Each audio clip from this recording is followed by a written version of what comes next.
Artinya Allah itu menyuruh kita untuk menghafal Al-Quran. Bagaimana kita menghafal Al-Quran, kita pelajari bagaimana maksud Al-Quran itu, dan kita amalkan dalam kehidupan kita sehari-hari. Baik. Siapa yang tahu materi kita minggu lalu? Apa Ican?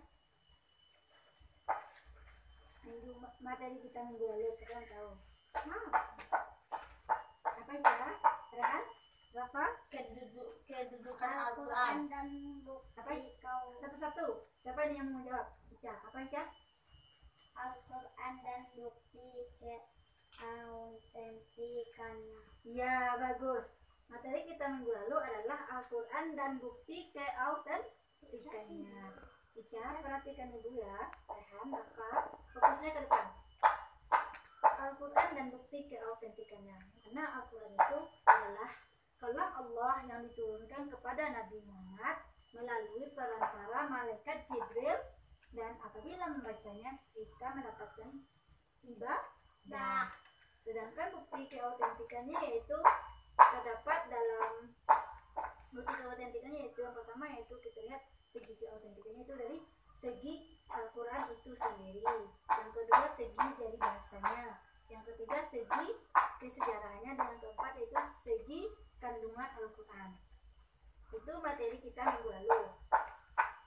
Sebelum kita masuk ke materi kita hari ini, anak-anak ibu pernah nggak membeli HP, kulkas, mesin cuci? Pernah. Siapa di rumahnya yang ada mesin cuci? Yang ada HP? Yang ada kulkas? Berarti ada semuanya. Oke. Rehan, di rumah Rehan ada mesin cuci? Ada. Ketika Rehan membeli mesin cuci, apakah Rehan itu diberi buku petunjuk? Ya. Tujuan buku petunjuk itu diberikan untuk apa? Untuk melihat kemana? Untuk membaca. Untuk apa, Ca? Untuk membaca. Oke. Untuk apa, Rafa? Ada tahu?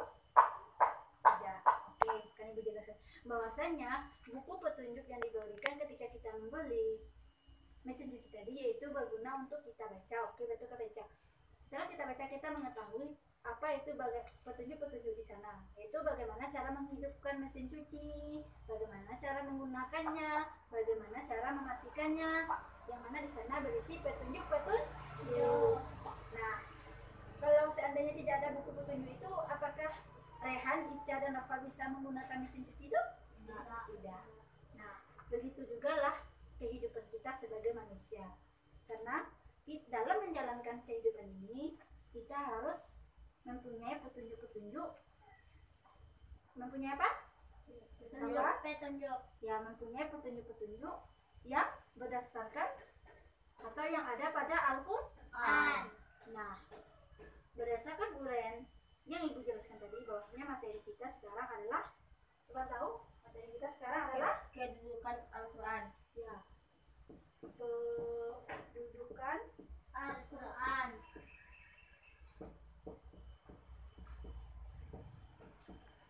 Kedudukan Al-Quran, fungsi dan tujuan. Al-Quran.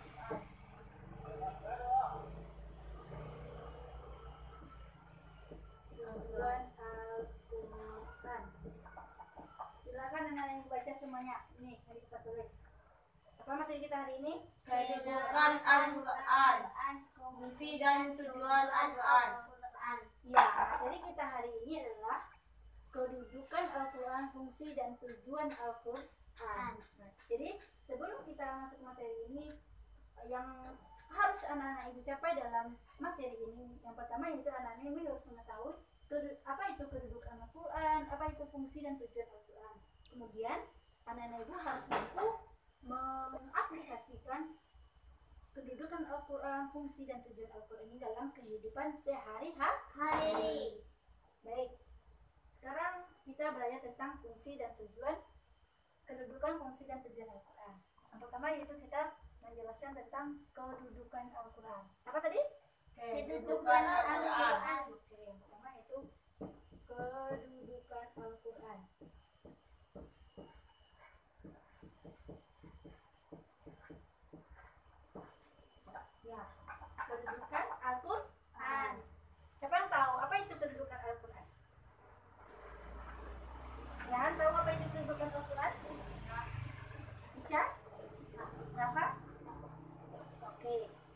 kedudukan Al-Quran adalah sumber utama dan pertama dalam hukum dalam Islam. Jadi kedudukan Al-Quran ini merupakan sumber utama dan pertama dalam Islam, atau juga bisa dikatakan dengan sumber dari segala sumber hukum dalam Islam. Apa tadi? Sumber dan segala hukum Islam. Yang mana di sana membahas atau mengenai hukum-hukum yang berkaitan dengan kehidupan manusia. Bahwasanya di sana menjelaskan bagaimana manusia dalam menjalankan hidupannya, yang mana berkaitan dengan hablu minallah dan hablu minan nas. Siapa tahu apa itu hablu minallah?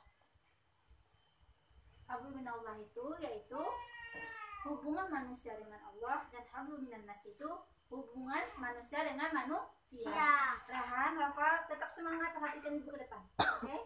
Oke. Ya, bahwasanya di dalam Al-Quran itu apabila kita menjalankan kehidupan di dunia ini harus berprinsip pada Al-Quran dan Sunnah. Al-Quran dan Sunnah. Nah, sebagaimana yang dijelaskan oleh Allah dalam Al-Quran surah Al-Imran ayat 103. Kepada Rehan, silakan baca ayatnya. Quran surah Al-Imran ayat 103. Bismillahirrahmanirrahim. Yang lain perhatikan ya. Wa'tasimu Ulang lagi Rehan. Salah. Wa'tasimu.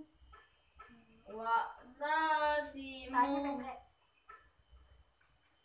Wa'tasimu bihablillahi jami'an wa la tafarraqu wa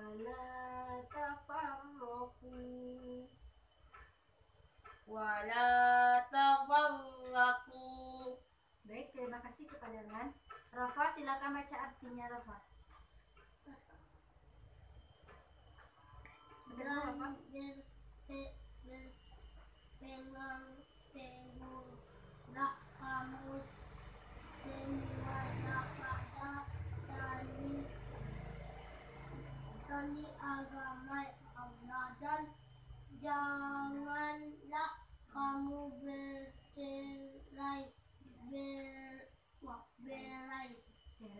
Baik, terima kasih kepada Rehan dan juga Rafa, bahwasanya Allah telah menjelaskan dalam Quran surah Al-Imran ayat 103 yang berbunyi Bismillahirrahmanirrahim.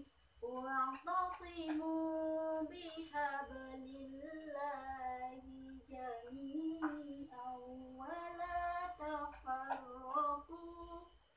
Jadi Allah sudah menurunkan ayatnya yang berisi bahwasanya artinya, dan berpegang teguhlah kalian semua pada tali agama Allah, dan janganlah bercerai. Jadi di dalam ayat di atas Allah menegaskan bahwasanya kita disuruh untuk berpegang teguh kepada tali agama Allah, yaitu kepada Al-Quran. Kita harus berpegang teguh dan selalu berpedoman kepada Al-Quran, yang mana di sana apabila kita mempunyai suatu permasalahan, maka hendaklah dikembalikan kepada Al-Quran dan Sunnah. Kepada apa dikembalikan tadi? Al-Quran dan Sunnah. Ya.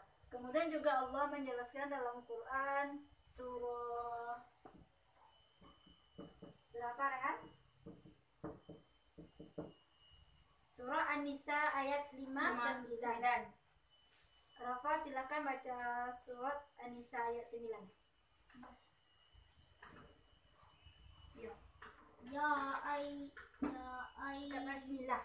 Bismillahirrahmanirrahim. Ya ayyuhalladzina amanu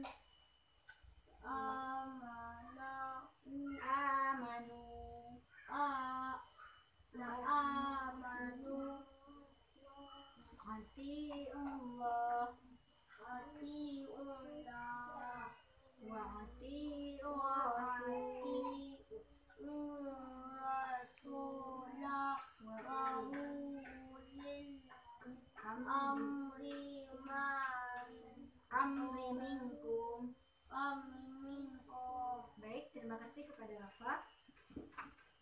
Selanjutnya dijelaskan dalam Quran surah An-Nisa ayat 5 dan 9. Saya jelaskan di sini bahwasanya ya ayyuhalladzina amanu wa atiiullah wa atiiur rasul wa ulil amri minkum. Yang mana sana bahwasanya wahai orang-orang yang beriman, taatilah Allah. Taatilah siapa lagi? Taatilah Allah, taatilah Rasul, kemudian taatilah pemimpin. Jadi bahasanya di sana kita disuruh menaati Allah, kemudian taati Rasul, kemudian taati pemimpin. Jadi pada ayat ini telah dijelaskan apabila kita terjadi perselisihan dalam suatu permasalahan yang mana nanti kita mampu, dalam ayat ini telah dijelaskan tadi ada itu mampu pembeda antara hak dan yang batin. Antara apa tadi kan? Hak dan batin. Itu kita apabila kita terjadi perselisihan di dalam suatu, misalnya kita dalam perkumpulan, ini berdasarkan ayat ini ya, ayat An-Nisa 59 ini, apabila kita telah menaati Allah, telah menaati pemimpin, telah menaati Rasul, kemudian di dalam kita berpemimpin terjadilah berbagai permasalahan. Maka untuk menyelesaikan permasalahan tersebut kita harus mengembalikannya kepada Al-Quran dan Sunnah. Jadi segala sesuatu yang bermasalah atau segala permasalahan harus kita kembalikan lagi kepada Al-Quran. Jadi kepada anak ibu, apabila kita sudah mengembalikan segala permasalahan kepada Al-Quran dan Sunnah, maka Allah akan memberikan kemudahan kepada kita dan memberikan kebahagiaan kita di dunia dan di akhirat. Di dunia dan di akhirat. Baik, sampai di sini apakah ada yang ingin anak-anak kita tanyakan? Ibu Farhan, Apa yang dimaksud dengan Al-Quran? apa yang dimaksud dengan Al-Quran? Minggu lalu kita sudah membahas tentang Al-Quran dan bukti keautentikannya. Apakah Rehan tidak memperhatikan Ibu menerangkan minggu kemarin? Apakah Rehan tidak membaca buku materi yang lalu atau bagaimana? Lupa? Ya oke, bukan jawab. Siapa yang tahu apa itu Al-Quran? Ica tahu apa itu Al-Quran, Ica? Tahu? Tidak? Merupakan sumber buku. Ya bagus, bagus hukum. Kata apa itu Al-Quran, Pak? Ya sama dengan saya. Ya, bahwasanya Al-Quran itu adalah, bisa juga dikatakan hukum atau Al-Quran itu adalah kitab suci yang diturunkan kepada Nabi Muhammad melalui perantara malaikat Jibril, dan itu merupakan sebagai mukjizat bagi Nabi. Dan apabila kita membacanya akan mendapatkan paham. Nah, sampai di situ apakah yang sudah paham? Paham. Baik. Apakah masih ada yang ingin tanyakan? Enggak. Kalau tidak kita lanjut ke materi yang kedua, poin B, yaitu fungsi dan tujuan Al-Quran. Siapa tahu apa itu fungsi dan tujuan Al-Quran? Manusia. Apakah ada yang tahu? Apa Rehan? Al-Quran adalah kalam Allah yang Fungsi dan tujuannya yang gue tanya. Oke, perhatikan sebagai rekan kalau tidak tahu. Apa perhatikan Bu? Jadi fungsi dan tujuan Al-Quran. Sebagaimana yang kita ketahui bahasanya Al-Quran ini adalah kalam Allah yang diturunkan kepada Nabi Muhammad. Berapa? Perhatikan, yang diturunkan kepada Nabi Muhammad melalui perantara malaikat Jibril, dan membacanya merupakan suatu ibadah. Jadi anak-anak ibu harus rajin-rajin membaca Al-Quran agar mendapatkan pahala. Yang mana fungsi dan tujuannya ini diturunkan oleh yang pertama, yaitu sebagai petunjuk bagi manusia. Ya. Apa tadi? Sebagai petunjuk bagi manusia. Petunjuk sebagai petunjuk bagi manusia. Ya. Seperti yang mana kita ketahui, bahwasanya Al-Quran diturunkan kepada Nabi Muhammad, intinya itu sebagai petunjuk bagi manusia. Yang mana di dalam Al-Quran Allah sudah banyak menerangkan tentang petunjuk-petunjuk bagi manusia. Yang mana terdapat dalam Al-Quran surah Al-Baqarah ayat 185. Baik, kepada Ica silakan baca surah Al-Baqarah ayat 185. Yang itu Ica. Ketemu? Mantap. Buka.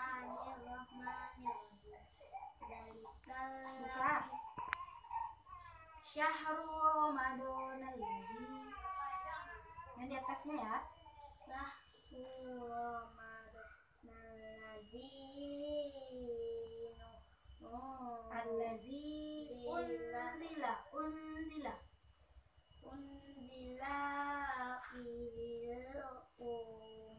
Qur'an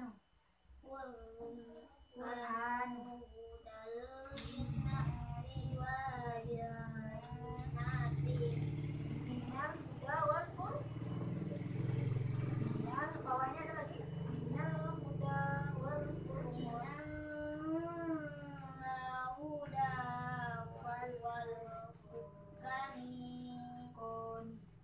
Wal Furqan ya. Baik, terima kasih kepada Ica. Pada Rehan silakan baca artinya. Bulan Ramadan adalah bulan yang di dalamnya diturunkan Allah Al-Quran sebagai petunjuk bagi manusia dan penjelasan mengenai petunjuk itu dan pembedaan antara yang benar dan yang batil. Baik, terima kasih juga kepada Rehan. Bahwasanya Allah telah menjelaskan di dalam Al-Quran surah Al-Baqarah ayat 185. Yang mana tadi? Syahrul Ramadan allazi unzila ilaihi wal Qur'anu hudalin nas.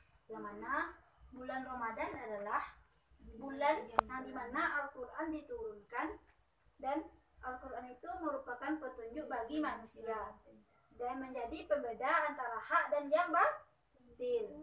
Jadi perhatikan ke depan ya. Jadi anak-anak ibu harus tahu bahwasanya dari ayat tadi dijelaskan bahwasanya bulan Ramadan itu adalah Al-Quran diturunkan, kemudian berisi petunjuk bagi manusia, petunjuk bagi manusia dan menjadi pembeda antara hak dan yang batil, antara yang baik dan yang buruk. Jadi apabila anak-anak ibu sudah berpegang teguh atau sudah berprinsip kepada Al-Quran, maka anak ibu niscaya tidak akan melakukan perbuatan yang buruk. Siapa di sini yang mau melakukan perbuatan yang buruk? Tidak ada. Jadi kita di sini harus berlomba-lomba dalam berbuat baik. Jadi anak-anak ibu, marilah kita berpegang teguh kepada Al-Quran. Apabila kita telah berpegang teguh kepada Al-Quran, maka Allah akan memberikan keselamatan kepada kita, yaitu dunia dan akhirat. Oke, sampai di sini apakah yang masih ada yang ditanyakan? Bapak? Rehan? Tidak, Ica? Tidak. Kalau tidak kita lanjut. Kemudian surah yang kedua yaitu ada surah Fussilat ayat 14.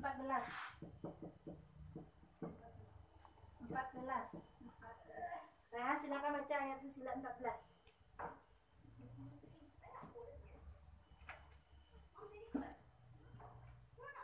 Bismillahirrahmanirrahim. Qul huwal ladzina amanu hudaw wa shifaa.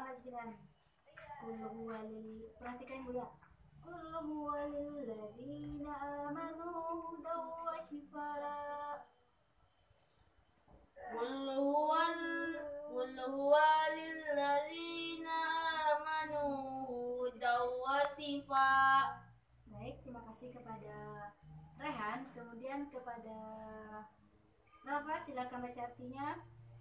Katakanlah Al-Quran adalah petunjuk dan penyebut bagi orang-orang yang beriman. Ya, baik. Terima kasih kepada Rafa bahwasanya dan juga pendengar bahwasanya di dalam surah Fussilat tadi telah jelaskannya bahwasanya Qul huwalil ladzina amanu hudalin apa Rehan? Qul huwalil ladzina amanu hudaw wa shifa. Bahwasanya Al-Qur'an Allah telah menurunkan Al-Qur'an sebagai obat bagi orang-orang yang beriman. Jadi sudah banyak dijelaskan oleh Allah dalam Al-Quran bahwasanya fungsi dan tujuan Al-Quran yang pertama itu sebagai petunjuk bagi manusia. Sampai di sini masih ada yang ingin ditanyakan? Enggak, Bu. Kalau kita lanjut ke yang poin B. Ya, poin B ya. Apalagi fungsi dan tujuan Al-Quran? Sumber pokok ajaran Islam. Sumber Pokok ajaran Islam. jalan Islam. Siapa yang tahu? Apa itu sumber pokok ajaran Islam? Fungsi Al-Quran sebagai sumber ajaran Islam sudah diyakini. Baik, gue akan jelaskan bahwasanya sumber pokok ajaran Islam. Yang kedua, fungsi tujuan Al-Quran itu adalah sumber pokok ajaran Islam. Sebagaimana yang kita ketahui, fungsi Al-Quran ini sebenarnya sejak zaman dahulu telah diakui oleh Allah, oleh umat Islam, diakui kebenarannya. Bahwasanya Al-Quran itu merupakan petunjuk bagi manusia. Kemudian fungsi Al-Quran ini sudah banyak dijelaskan dalam Al-Quran. Sebagaimana Al-Quran ini ada yang disebut dengan ajaran dasar dan juga ajaran bukan dasar. Apa tadi? Ajaran dasar dan bukan ajaran dasar. Ya, ajaran dasar itu seperti ibadah dan akidah. Apa Rehan? Akidah dan ibadah. Jadi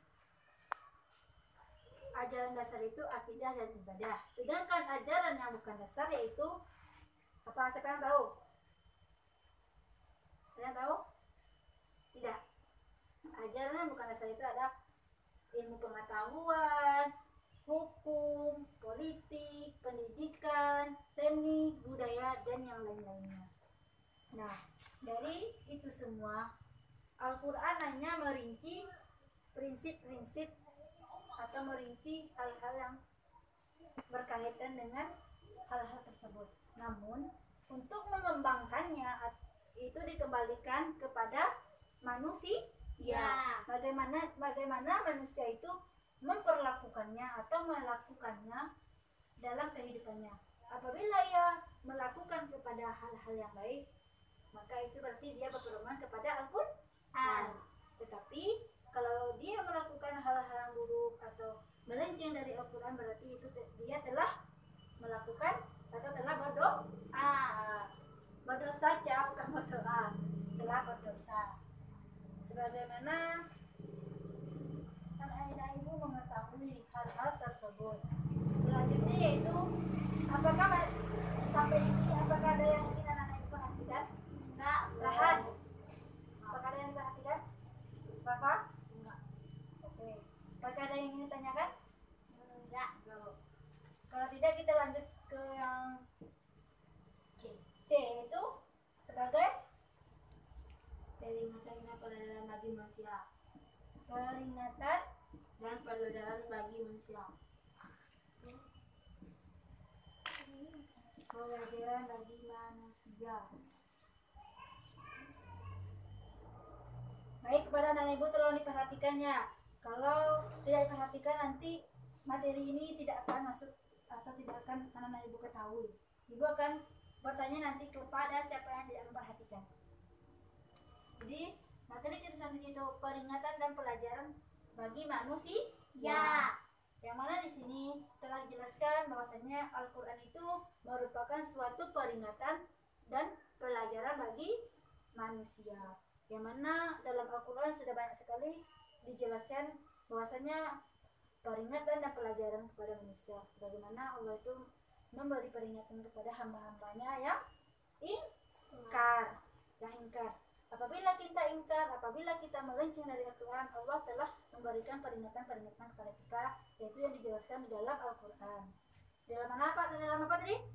Dalam Al-Quran. Ya, di dalam Al-Quran.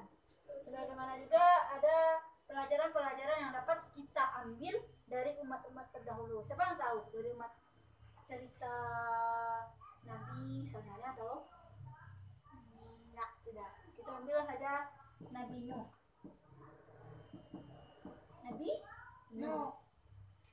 Pelajaran kita ambil dari Nabi Nuh ini bahwasanya kaum Nabi Nuh termasuk istri dan anaknya tidak mau masuk Islam. Bahwasanya Nabi Nuh ini telah berdakwah selama 950 tahun, namun yang mau beriman hanya 80 orang. Hanya 80 orang yang mau beriman. Bahwasanya kaum Nabi Nuh ini banyak yang mendustakan atau memperolok-olokkan Nabi Nuh, yang mana ia tidak mau beriman dan tidak mau menyembah Allah. Akhirnya Allah mendatangkan apa? Mendatangkan apa kalian tahu?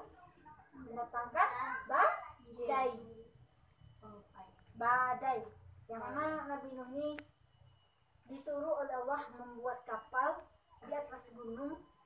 Di atas gunung, bayangkan Allah menyuruh Nabi Nuh membuat kapal di atas gunung. Kemudian Nabi Muhammad mengajak binatang-binatang, kemudian mengajak manusia yang beriman untuk masuk ke dalam kapalnya.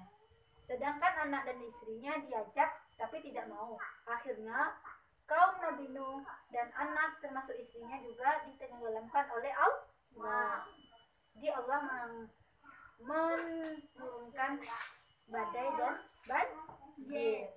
Jadi sampai di sini apakah ada yang ingin anak-anak ditanyakan? Enggak, Bu. Kalau tidak, ibu yang ingin bertanya kepada Rafa, apa itu kedudukan Al-Quran? Bisa silakan ibu, yang lain perhatikan kedudukan Al-Quran. Ini katanya tidak ada yang ingin tanyakan, berarti sudah paham kan? Sekarang ibu yang bertanya lagi, apa itu kedudukan Al-Quran? Nah, ini perhatikan ibu ya. Apa itu kedudukan Al-Quran? Kedudukan Al-Quran merupakan sumber hukum yang utama dan pertama atau dapat dikatakan sebagai sumber dari segala sumber. Bagus. Apa itu? Apa itu kedudukan Al-Quran? Nggak boleh lihat buku ya, nggak boleh lihat buku. Ada yang lihat buku. Ada yang tahu? Baik, gue akan jelaskan.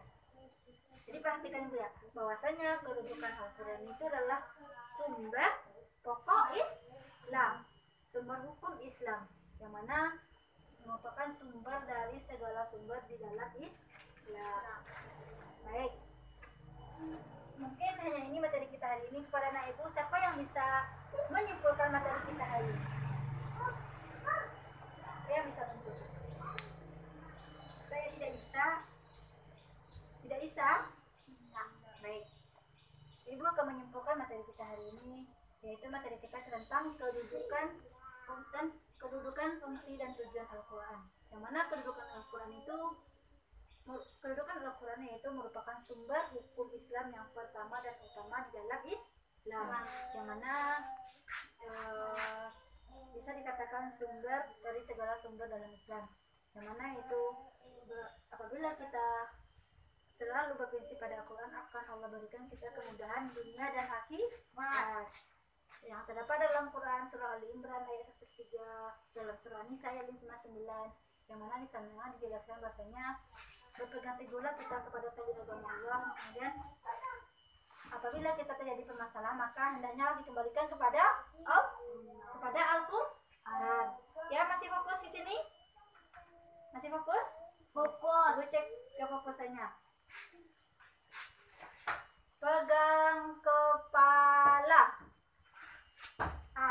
Pegang kepala. Ada tidak fokus kan?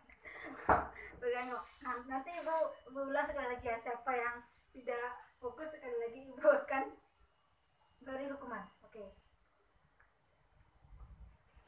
Kita lanjut ya. Sampai di mana tadi Ibu menerangkan? Bahwasanya Allah itu telah menjelaskan apabila kita berpegang teguh pada tali agama Allah, maka Allah akan memberikan keselamatan hidup, kebahagiaan dan dunia dan akhirat. Kemudian selanjutnya itu sumber aja tujuan fungsi dan tujuan Al-Quran itu ada sebagai petunjuk bagi manusia, sebagai sumber pokok ajaran Islam dan sebagai pelajaran dan sebagai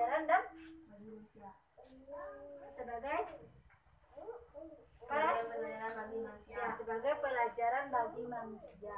Jadi kepada anak-anak ibu, setelah kita mempelajari materi ini hari ini, anak ibu harus mengambil hikmahnya, manfaatnya, bahwasanya kita harus menggunakan Al-Quran itu sebagai petunjuk, sebagai pelajaran, sebagai sumber pokok ajaran Islam. Jadi kepada anak ibu, rajin-rajinlah kita, sama-sama kita untuk rajin-rajin membaca Al-Quran setiap harinya, minimal 1 lembar setelah sholat, baik itu sholat subuh, sholat isya, maghrib, zuhur, dan sholat wajib 1 lembar sebelum sholat, sesudah sholat, sebelum sholat juga boleh.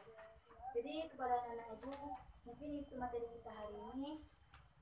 Untuk materi kita minggu depan, silakan anak ibu baca, yaitu tentang Al-Quran dan isi Al-Quran dan isi kandungannya. Jadi kepada anak ibu harapkan untuk membaca materi ini besok, dan saat ibu tanya, anak ibu bisa menjawab. Oke? Paham? Paham. Baiklah, sampai di sinilah pembelajaran kita hari ini. Baik, kita sudahi pembelajaran kita hari ini dengan baca hamdalah. Alhamdulillahirabbil alamin. Assalamualaikum warahmatullahi wabarakatuh. Waalaikumsalam warahmatullahi wabarakatuh.